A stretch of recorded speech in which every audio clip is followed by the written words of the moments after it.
मेरे अजीज मित्रों, आज हम लोग पूना की संधि और ग्वालियर की संधि से संबंधित एक महत्वपूर्ण युक्ति देखेंगे। पूना की संधि 13 जून 1817 ईस्वी में हुई थी।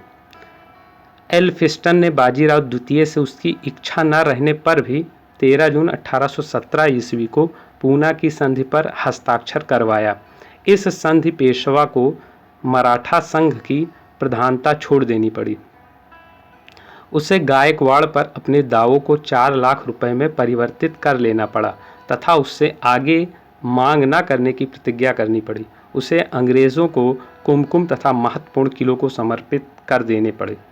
तो इसमें खास बात ये थी कि इस संधि से पेशवा को मराठा संघ की प्रधानता छोड़ देनी पड़ी। दौलत राव सिंधिया भी अंग्रेज़ों द्वारा 5 नवंबर 1817 ईस्वी को ग्वालियर की संधि पर हस्ताक्षर करने को विवश किया गया। इसके द्वारा उसने पिंडारियों को दबाने में अंग्रेज से सहयोग करने की प्रतिज्ञा की तथा कंपनी को चंबल के पार राज्य से संबंधित स्थापित करने की पूरी स्वतंत्रता दे दी। नागपुर के भोंसले ने पूर्व ही 27 मई 1816 ईस्वी को अंग्रेजी से सहायक मित्रता की एक संधि पर हस्ताक्षर कर लिया। 6 जनवरी 1818 ईस्वी को मंदसौर की संधि पर हस्ताक्षर करने को विवश किया। इसके अनुसार उसने राजपूत राज्यों पर सभी दावे छोड़ दिया। नर्मदा के दक्षिण के सभी जिले अंग्रेज़ों को सौंप दिए। इस राज्य के भीतर एक सहायक सेना रखना स्वीकार किया।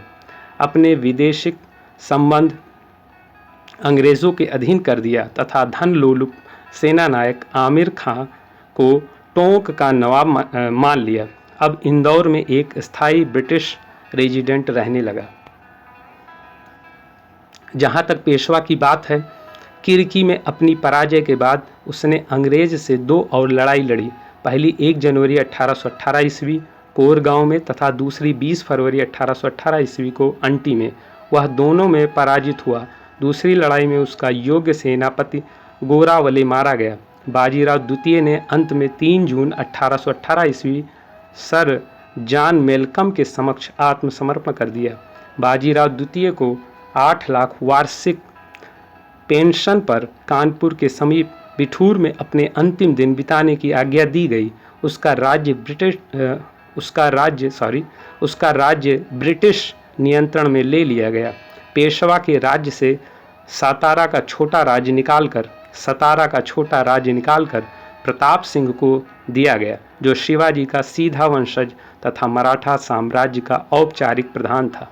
मराठा साम्राज्य के अंतिम छत्रपति शाहजी अप्पा साहेब हुए। अब हम लोग आगे देखते हैं। आगे देखने से पहले दौलत राव सिंधिया के बारे में थोड़ा देखते हैं। दौलत राव सिंधिया का शासनकाल 1794 से 1827 ईस्वी था। ग्वालियर की संधि। पिंडारियों के विरुद्ध अभियान के दौरान अंग्रेज अधिकारी लॉर्ड हेस्टिंग्स एवं मराठा सरदार दौलत राम सिंधिया के बीच 5 नवंबर 1817 को एक संधि हुई। इसमें दोनों पक्ष पिंडारियों एवं अन्य लुटेरों के विरोध में एक दूसरे की सहायता करेंगे तथा अपनी अपनी सेना तैनात करेंगे। ग्वालियर की संधि की प्रमुख शर्तें निम्न प्रकार हैं।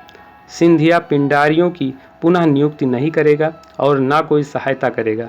सिंधिया पिंडारियों के विरुद्ध 5,000 घुड़सवार नियुक्त करेगा। सिंधिया अंग्रेज़ों की सहमति के बिना अपनी सेना की स्थिति परिवर्तन एवं उनकी बढ़ोतरी नहीं करेगा। हांडी एवं असीरगढ़ के किलों में ब्रिटिश सेना को जाने की अनुमति दी गई। तो चलिए अब हम लोग अपनी उस महत्वपूर्ण युक्ति को देख लेते हैं, जिसके माध्यम से हम पूना की संधि और ग्वालियर की संधि को याद रख सकते हैं। अंग्रेज़ों और मराठों के बीच की संधियाँ। जब फियर से बाजीराव ने अंग्रेज़ी संधि पूना किया तो ग्वालियर से दौलत राव ने अंग्रेज़ी शक्ति दूना किया। यहाँ पर बाजीराव से हमारा तात्पर्य बाजीराव द्वितीय से है। दूना से याद रखेंगे कि दूना माने द्वितीय। बाजीराव द्वितीय से हमारा संबंध है बाजीराव का। और अंग्रेजी संधि पूना यानी कि पूना की संधि अंग्रेज़ों और बाजीराव द्वितीय के बीच में हुई थी।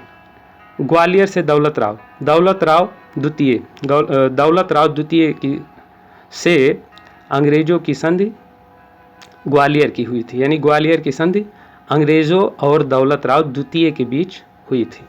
तो हमारा वीडियो यहीं पर समाप्त होता है। उम्मीद है कि आपको यह पसंद आया होगा।